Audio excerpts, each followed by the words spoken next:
महाराष्ट्राची कुलस्वामी आणि कुलस्वामी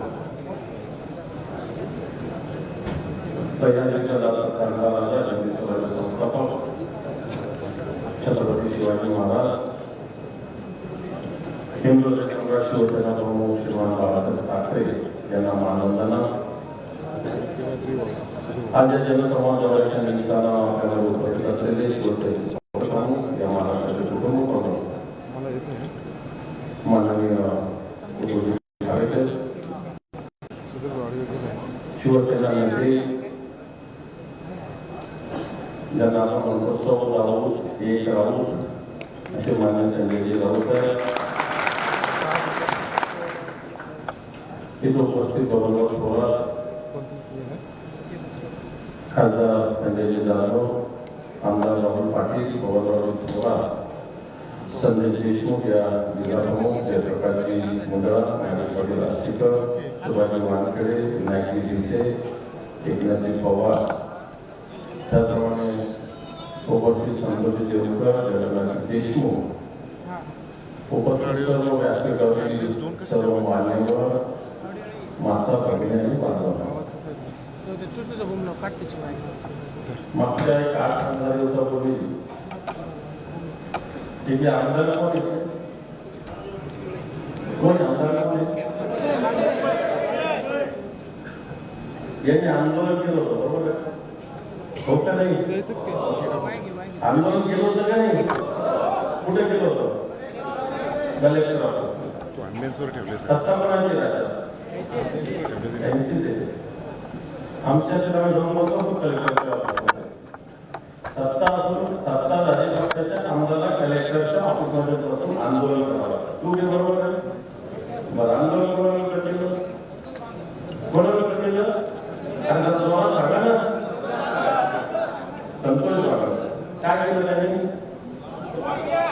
वाळू माफ.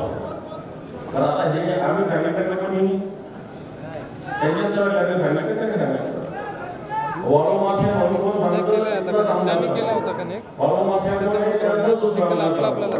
काय गुपचूप फटाफट सरकार आपल्या जारी, शासन आपल्या जारी, कोणाच्या झाला? सरकार जातं, वाळू माफियाचं झालं जातं, मटक्याचं झालं जातं, गुन्हेगाराचं झालं जातं. इथं दिवसा डवळ्यात गुन्हे पडतात तेव्हा आपल्याला गुण झाला. कृषी संरक्षक राजेश शिवाजीराव कोल्हा आता एसपी साहेब माहिती अजून अटक केली का माहिती नाही, पण एसपी सुद्धा मला त्या धंद्याचा प्रोत्साहन द्यायला जास्त वेळ आहे. बाकी फोन इकडे संपर्क साधून इतक्या पोलिसांना तर हे झालंय की हे जे लोक आहे यांच्या गाड्यांना संरक्षण देणे, दिवसा ढवळ्या आमदार गेल्या गाड्यांच्या बाबूच्या कार्यक्रमात निघतात त्यांना त्याच्यामध्ये वगैरे त्याचा फोन झाला वगैरे त्याला पकडण्यात काही येतच नाही. मागच्या वर्षाचे लोक सगळं बघतो हेच का एसपी आहे. पण ठीक आहे, बघू साहेब खुर्चीवर सगळ्यांना हिशोब द्यायला अशा पद्धतीनं आपण ताई आता भाषण केलं. आपण सिनेमामध्ये संत ज्ञान नामदेवांनी आपला हा या इथला आपला संत आपल्या या भूमीतला यांनी झेंडा पंजाबला घेऊन गेले. म्हणजे देश स्थानांतरण केलेले संत नामदेवाचे दर्शन नामदेवाचे ही आपली भूमी आणि अशामध्ये अशा पद्धतीनं हे पैदा झाले. खरंच आपण दुर्दैव असे लोक पैदा झाले की नामदेवाच्या भूमीवर. पण अशी इथं भूमी असताना मला असं वाटतं असे लोक या ठिकाणी जन्माला आले. वाटतं येणार का राजकीय दृष्ट्या या सगळ्या लोकांना आपल्याला चांगल्या पद्धतीनं योग्य त्या ठिकाणी पाठवावं. औंढा बोलून विसोबा खेचर आणि ते तिथे जन्मलेले विसोबा खेचरांची आपल्याला सगळ्या गोष्टी माहिती. औंढा नागला आपले 12 ज्योतिर्लिंगापैकी एक ज्योतिर्लिंग. आणि असं सगळं असताना त्याला चांगल्या म्हणी असतात खेड्यापाड्यात असतात. आणि अशी पहिला जर इथे जन्मले असेल तर इथं समोर नाहीना आपल्याला येणाऱ्या निवडणुकीमध्ये करावं लागणार. आपण नुसती संतांची भूमी समजायची म्हणायची फक्त भाषण फक्त नाही झालं पाहिजे. या संतांच्या भूमीमध्ये अशा पद्धतीचे जे जे जन्मले आहे याला समोर आपल्याला येणाऱ्या काळामध्ये करावं लागेल. शासन आपल्या दारी कार्यक्रम झाला, आठवड्याभरापूर्वी कार्यक्रम झाला. मला चांगल्या पद्धतीने माझी माहिती घेतली. तलाट्याकडून 5,000 रुपये झाले, ग्रामसभेकडून 5,000, ग्रामसभेकडून 5,000 रुपये, कृषी सहाय्यकाकडून 5,000 रुपये. मग यांनी काय करायचं, गावात याची गाडी भरून आणायची आणि कार्यक्रम घेऊन जायची, भाषण करायचे. आणि तिथं काय केलं, येऊन वाचले की वाचलं लागलं, तिथं लावणी झालं नाही. शासन आपल्या दारी कार्यक्रम लावणी का नाही म्हणलं, शासन आपल्या दारी म्हणतं आणि तिथं लावण्याचे कार्यक्रम होता.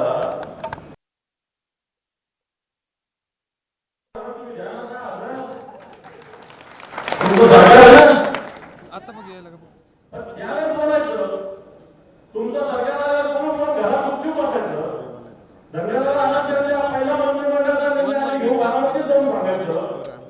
10 वर्ष झाले आपण निर्णय घ्यायचे, यात्रा करायच्या, सोयाबीनला 6,000 भाव द्या, कापसाला 10,000 भाव द्या. कापसाची काय 8,000, 5,500, 6,000, 7,000. ज्यावेळेस शेतकऱ्याकडे कापूस होता त्यावेळेस 5,000 होता. आज व्यापाऱ्याकडे कापूस गेल्यानंतर तो 7,000-7,500 झालेला आहे.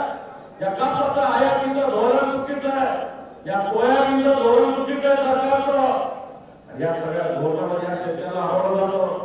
या ठिकाणी वावटवाडी वादळ आलं, पाऊस आला, गारपीट झाली, या शेतकऱ्याला मदत मिळाली नाही, मिळाली का नाही, मिळाली का हो का नाही, पीक विमा मिळाला का आपल्याला, घोषणा होती आहे.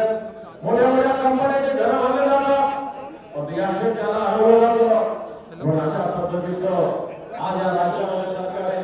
खासदार आमदार विषय बोललेलं होतं, खासदार काही फेडरले पण शिवसेना करायला येतात, आमदार एकमेकाच्या भांडणात गुंतलेले या भागाचं पूर्णपणे दुर्लक्ष आहे. आणि म्हणून मला असं वाटतं या भागातील सिंचनाचा सुद्धा प्रश्न आहे, याच्यावर कोणाला लक्ष द्यायचं. जरी दावा करायचा प्रश्न आहे, उद्धवजी ठाकरे साहेबांच्या काळात हा विषय आला, पुढे गेला, या लोकांनी होऊ दिला नाही. यांना याच्यामध्ये घेतलं नाही. या भागात सिंचनाचं एलदरीसाठी जमीन कोणाची केली, या भागात सिंचनाची जमीन गेली, पण एलदरी डाव्या काढल्यातून या भागातील जनतेला पाणी मिळत नाही, शेतकऱ्याला मिळत नाही.